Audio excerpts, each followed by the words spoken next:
আবার একটি ভিডিও নিয়ে আসলাম গুরুত্বপূর্ণ। ভিডিওটি হচ্ছে বিশ্বাস আর অবিশ্বাস। আমি যদি একজনের সাথে যাই, যদি আমাকে সে অবিশ্বাস করে, সেখানে না থাকাই ভালো।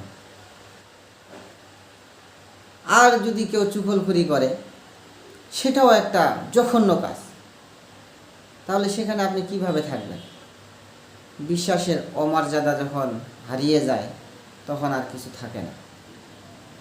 তাই আমরা বিশ্বাস করে যাকে সাথে করে নিয়ে যাব যে কোনো জায়গায়, তাকে কখনো অপমান করব না। সেই অপমানের লাঞ্ছনা সে সইতে পারবে না। তাই বিশ্বাস এমন একটা জিনিস যা বলার বাহিরে।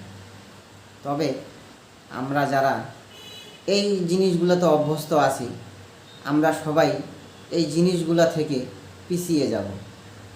যদি পিছিয়ে না যাই, আমাদের সময়গুলা খুব খারাপ যাবে। আর যদি খারাপ যায়, তাহলে দিনও খারাপ যাবে। তাই দিনের কথা চিন্তা করে, আখিরাতের কথা চিন্তা করে এই দিনগুলা ভালো আমল করার চেষ্টা করবেন।